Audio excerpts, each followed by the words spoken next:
are you? Hello and welcome to Fast Not Good, where we make videos fast and not good. We're back in the UK now, so please enjoy the crisp and fresh audio. This is the prequel to video 4 in what I thought would be a 5-part series examining the theme of death in Severance. In this video, we're diverting from death a bit to take a macro look at how innies conceptualise themselves and each other. We'll be examining innie identity on an individual and group level, the power imbalance between innies and outies, how Lumon's control mechanisms affect innie identities, and then looking more closely at the MDR team. Maybe pause here and get a tea, because this is going to take a minute.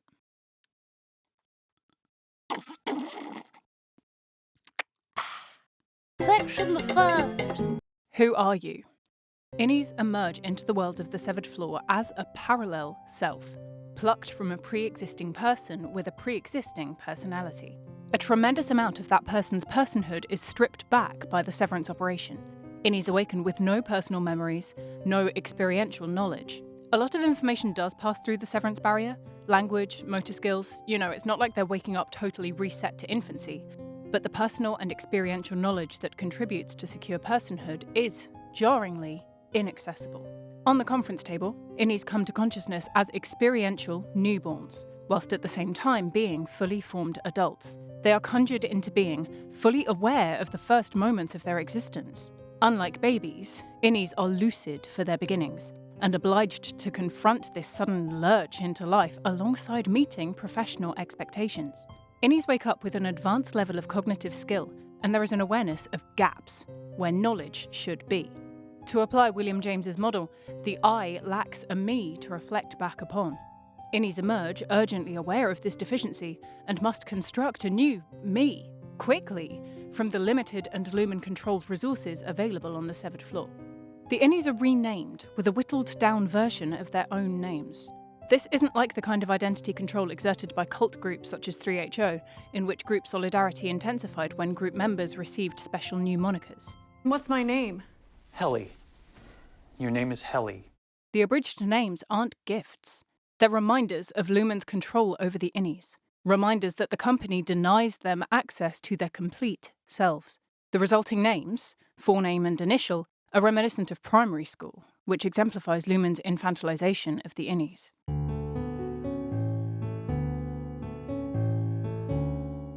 In the orientation video, the outie introduces themselves with their innie's newly bestowed name. This is the only anchoring point provided, a pixelated and inaccessible me for the nascent I to reflect upon. Innies watch this uncanny person who wears their face and bears their name explain the conditions of their new existence. Lacking any further context, immersed in this alien environment, innies are presumably inclined to trust themselves, or at least the person in the video who claims to be them. So orientation videos provide innies with a tether to a time of self-existence before they existed. At the other end of their severed careers, retirement videos similarly re-tether innies to a time after their existence. Their time on the severed floor, however, runs in parallel with their outies. No contact, no connection for the duration of their employment term. The parallel outie self is simultaneously them and not them. As the outie continues to live, the innie selfhood gains substance and complexity through their experiences, pushing the experiential paths from a neat parallel to an expansive, divergent growth. Section the second. You are less. Severed employees are inevitably subjugated to their outies. The outie decides when the innie will exist or not exist. The outie can access more fullness of life, with family, communities beyond professional peers, hobbies, even time, days and nights, weekends, holidays. The innie is denied all of this. The innie may not reap the benefits from their work. They may not spend the money they're making. They may not, because of Lumon's deliberately obscure structure and purpose, Dirty little secret. contextualise their professional efforts as contributing to a larger whole. Innies are only in their departments on the severed floor, living a continuous, unbroken stream of office hours, focusing on the effects of sleep but denied sleep for themselves, quarter after quarter. I find it helps to focus on the effects of sleep since we don't actually get to experience it. Positioning the severed floor in Lumon's basement makes it easy for upper management to view innies as inferior beings. Severed people work below, beneath, out of sight, in their deliberately unstimulating environment, an environment designed to guide innies into allegiance to Kier, Lumon, and embodiment of the industrial cog ideal described in the key principles and in the handbook. There's minimal enrichment in their enclosure. Helena explains the superiority hierarchy coldly and bluntly. I am a person. You are not. Outside campaigners draw attention to the injustice of the severance practice and the forced servitude of it all. Section the third. Lumon's control mechanisms. Lumon maintains an array of control mechanisms that perpetuate the subjugation of the innies. Employees are discouraged from questioning about their own work, about Lumon's purpose as a whole. We serve Kier! In the event of such questions, management and colleagues draw from a selection of thought-terminating clichés. The term, coined by Robert J. Lifton, describes catchphrases aimed at halting an argument from moving forward by discouraging critical thought. Thought-terminating clichés function as semantic stop signs, cues to terminate potentially critical thoughts. Lumon's thought-terminating clichés include: The work is mysterious and important. It's important work. Everything we do here is important. And the work is mysterious and important. We serve Kier, Praise Kier. and a lot of stuff in the handbook. Both severed floor managers, Cobel and Milchick, have wildly unpredictable temperaments and often act on untamed tempers. Cobel is alternately violent and jovial. Milchick is sometimes chummy and sometimes icy. The unpredictability of manager moods sustains innies in a position of tense uncertainty, insecure about whether they will be heard or whether their needs will be met. Managers instigate and maintain the infantilization of innies, using limited vocabularies, distractions, and diversions such as games or food. Surveillance feeds are monitored by the managers. The relentless and near-omniscient surveillance of the office space reinforces Lumon's control over the innies. Under constant observation, severed employees are scrutinized in their movements, behaviors, and words. This surveillance and scrutiny enables managers to enforce corrective measures when innies misbehave or deviate from the corporate ideal.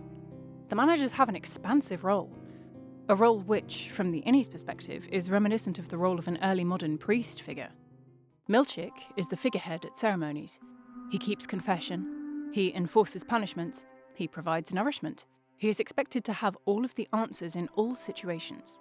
He is even responsible, as in Europe in the 1700s, for declaring people dead, or, in Lumon lingo, retired.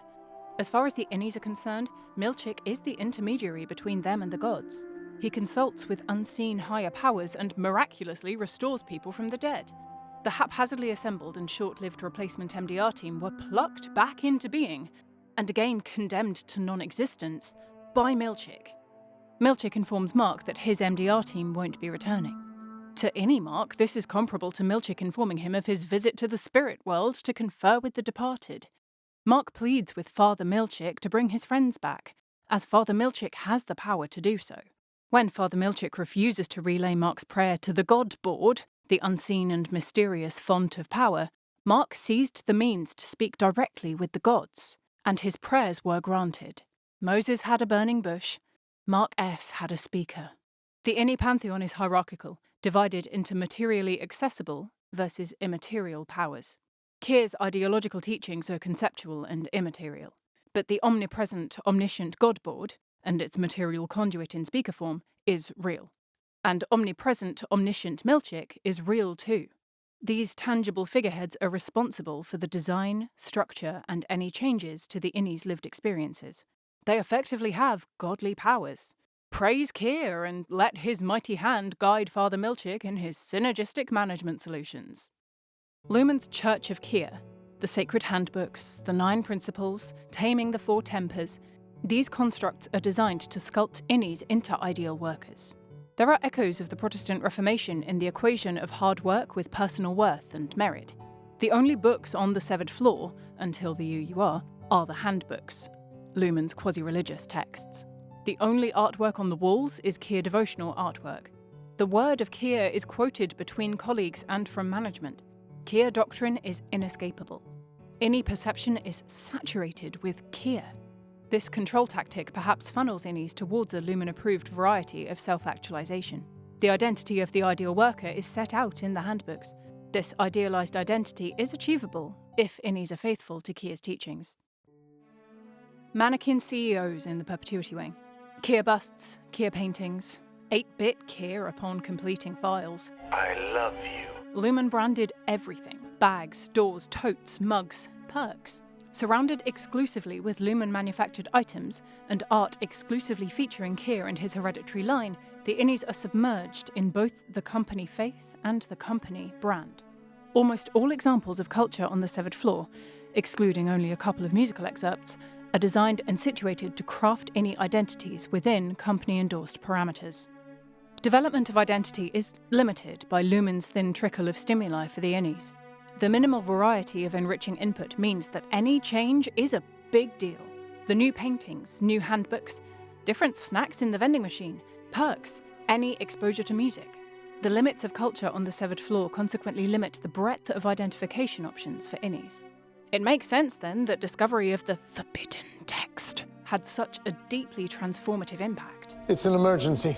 For innies with no prior exposure to any other writing than the handbooks, the UUR would be exciting and a radicalising text. For innies conditioned to behave within parameters, the discovery of a published book encouraging critical thought and dissenting behaviour would be life-altering.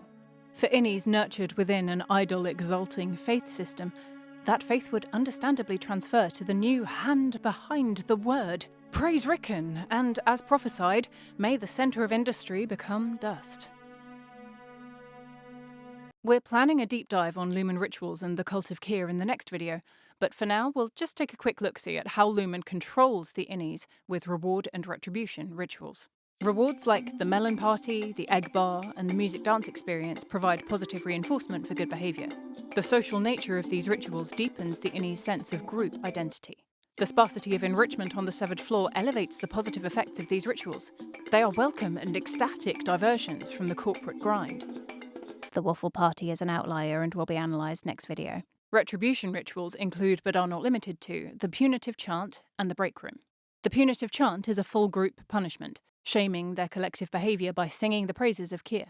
The break room is a private retribution ritual, set up with the intimacy of a confession booth, but with a compulsory, standardised script. Enforced repetition of this phrase, for hours, without reprieve, creates a disturbing psychological effect. The innies, whose identity is nascent and malleable, are forced to repeat that, all I can be is sorry, and that is all I am. The break room apology becomes a twisted and torturous mantra, speaking repentance into existence until Father Milchick is satisfied. This arduous, exhausting ritual conditions the innies to favour risk-averse behaviours. In combination, these reward and retribution rituals are carrots and sticks for the innies, and enforce the parameters of acceptable behaviour at both group and individual levels. Alongside the surveillance from security cameras and hidden microphones, Lumon monitors and directs the innies through other means. Wellness sessions are a fascinating unreward. Aside from Mark's atypical session with the candle and the clay, wellness sessions require innies to sit, unresponsive, as a wellness counsellor reads statements about their outies. The session script may list the outies' activities, joys, traits, and hobbies. How does this help the innies? How does this contribute to the innies' wellness? As far as I can deduce, it doesn't.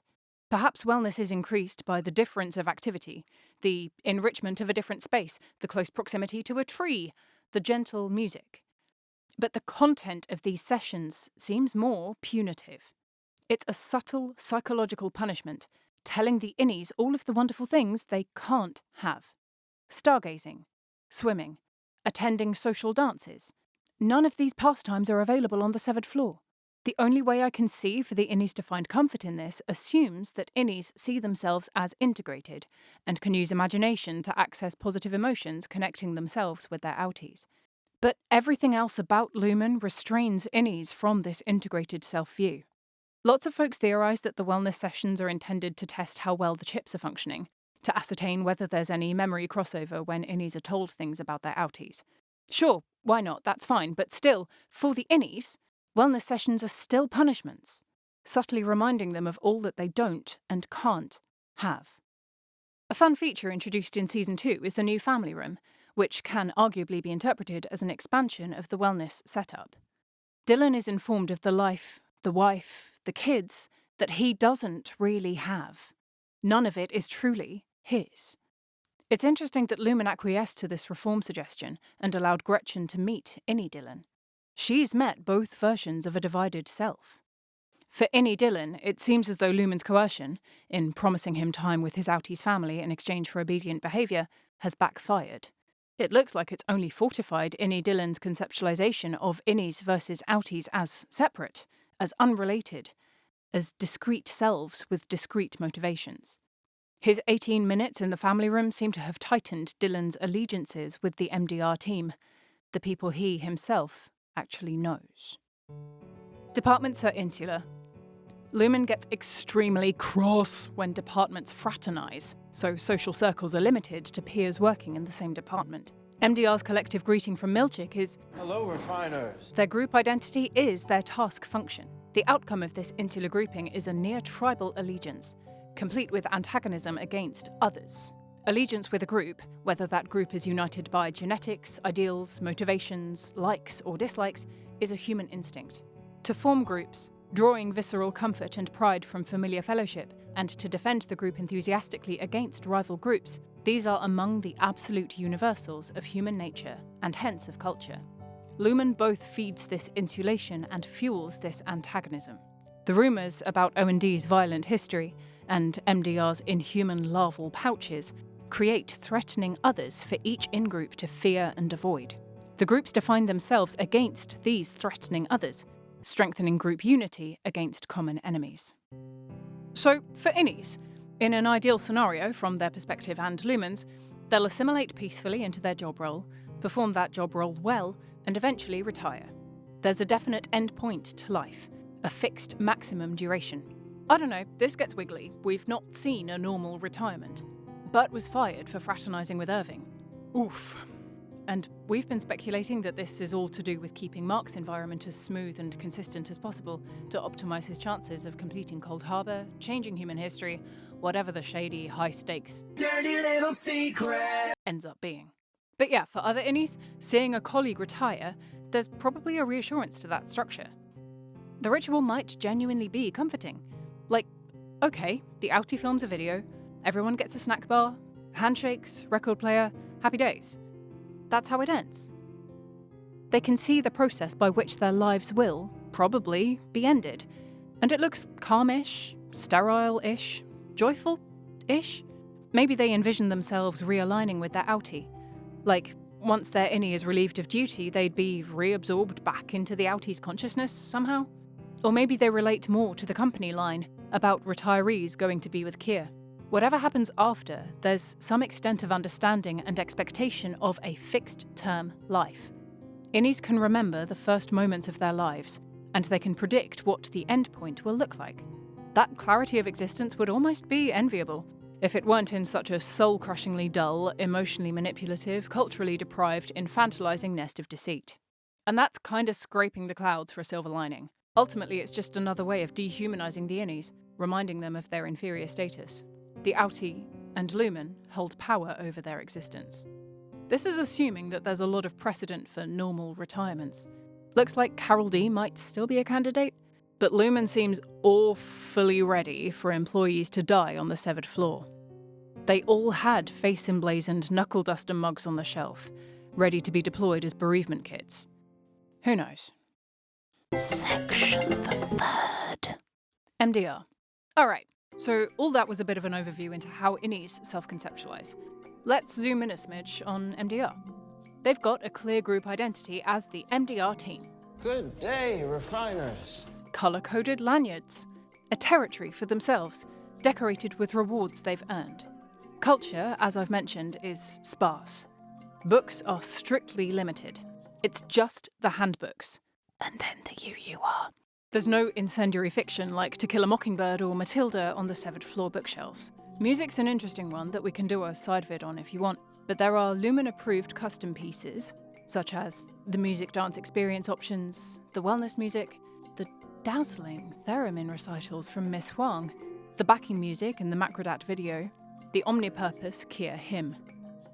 There are Lumon-approved non-custom pieces, like Paul Anker's The Times of Your Life underscoring Bert's party, and an 8-bit bastardisation of Chopin's funeral march at Irving's funeral, which we'll analyse next vid for sure. All visual art is devotional to Kier or company law. And that's it. That's what they're working with. That's the cultural exposure for MDR. For play and entertainment, the management-overseen ball games provide little levity, but the group creates amusement for themselves. We're told about pranks they pull on each other. We see the Eagan bingo game. The group creates playfulness. The MDR squad's group identity starts out pretty tribal, with Dylan especially being mega sus about O&D. Over the course of Season 1, suspicions ease. Gradually, MDR learns that O&D aren't inherently violent. O&D learns that MDR don't have a larval offspring. Recognising that intergroup similarities outweigh differences, MDR's initially insular group identity expands from just their department to include all innies. In the goat room, Mark tries to connect with Gwendolyn Christie through their shared status as innies. This is ineffective. The mammalians still come across as intensely tribal. Only when Mark uses tribal language, asking Gwendolyn to consider Miss Casey as one of their goats, do tensions seem to alleviate a little. So Mark's doing pretty well as the de facto representative of the innie union. Section the 4th. MDR as individuals. Group identity gives a framework for identity, but each of the MDR team have different conceptualizations of themselves and their outies. Innie Irving is a discrete self, generally less preoccupied with thoughts of his outie. He's had the time to develop his innie identity, initially as a model of piety and propriety, then as a radical dissenter after his romantic fraternization with Bert. See our last video. Irving becomes hateful of Milchick for his non-severed status, painfully cognizant of the wide experiential gap between severed and non-severed people. By the time of his termination, he appears quite ferociously anti-outie. His first exclamation when exposing Helena's infiltration is, "She's an outie!" He doesn't lead with the Eagan thing. She's an outie among innies. Innie Mark is a subjugated part of a whole self. He says to Helly that You chose to come back. i.e., the outie is the decision-making, dominant part of the same person. Although Innie Mark and Outie Mark have different motivations and arcs, they collide goals in the plot to liberate Miss Casey, or what remains of Gemma. How will his reintegration process affect his sense of identity? We touched on this in a previous video, but if all goes well, eventually, hopefully, reintegrated Mark will have an integrated timeline of memories. Hopefully, reintegrated Mark will become a new self, synthesizing aspects of both his innie and his outie. Hopefully, reintegrated Mark will eat healthily and do yoga and travel the world and eradicate global poverty, and who am I kidding, reintegration's probably going to feel like he's put his brain through a juicer. Hopefully, reintegrated Mark will survive. That's aspirational enough. Innie Helly is a discrete self, antagonistic against her outie. Helena provokes this antagonism, though. Helly initially assumes that her outie would be on her side. My outie wouldn't do that. That her requests to leave would be approved. Helena's reply video is so utterly demeaning, so devastatingly cruel, that Innie Helly's identity grows stronger, at least partially, out of spite for her outie. The virulent hatred that Helly holds towards Helena is mirrored by Helena's vitriol towards Helly, and indeed all innies. They're fucking animals. These bitterly oppositional personalities seem more diametrically opposed than other innie-outie pairings. Helly is curious, compassionate, courageous. Helena is dismissive, cruel, and callous. Neither Helly nor Helena have much freedom or control, but where Helly grasps at any opportunity to act in defiance of the control structures around her, Helena doesn't resist. Helena obediently reads the PR statements that Natalie provides.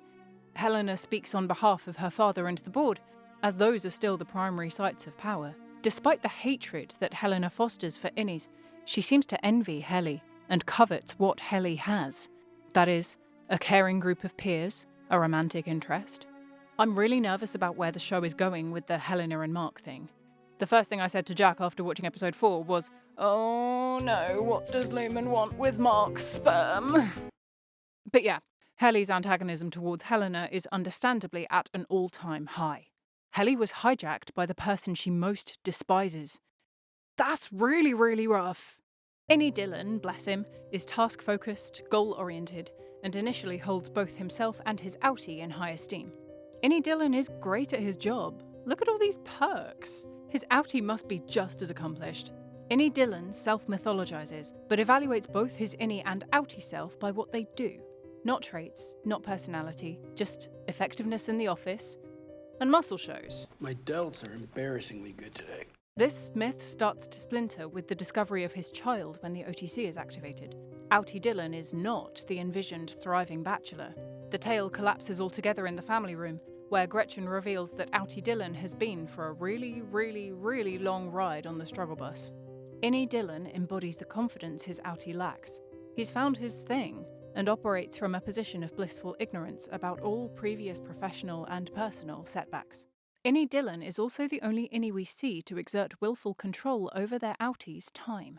As far as we've seen, the rest of the MDR squad adhere strictly to their prescribed departure times. Innie Dylan chooses to stay in the office, secretly reading the UUR. This is actually mega subversive, towards Lumon, in undermining their staggered departures control tactic, and towards his outie, denying him some existence time. I can't emphasise enough how much of a big deal the UUR was for the MDR crew. Cultural exposure is a massive contributing factor in the formation of identity. Ricken's book, the second book and only non-Lumon book that the innies have ever read, gave a framework through which thought-terminating clichés could be unterminated. Simply by providing some vocabulary for resistance, the UUR successfully destabilised and discredited a bunch of Lumon's control mechanisms over the innies. Ricken's ideas inspired Mark and Dylan with an unprecedented encouragement of agency and individual selfhood. Page 197 slabs. Okay, I think that's everything we wanted to mention. If you have other ideas around innie identity that you'd like us to chat through, drop them in the comments. If we remember anything we forgot, We'll mop it up next time. this has been a prequel to an analysis of death on the severed floor. We've covered the innies' self-conceptualizations, the power dynamic between innies and outies and Lumon, some of the control mechanisms that Lumon uses to keep innies obedient, and some of the factors that strained or broke that control. A bunch of these ideas around identity inform our arguments around conceptualizations of death for the innies, but this is long already, so we're breaking it into 2 vids. So yeah, hope you enjoyed. Hope you found it interesting. Hope it inspired some questions and deep thinks. Thanks for watching. New videos when we feel like it. We're on a roll, so hopefully it'll be soon. Bye!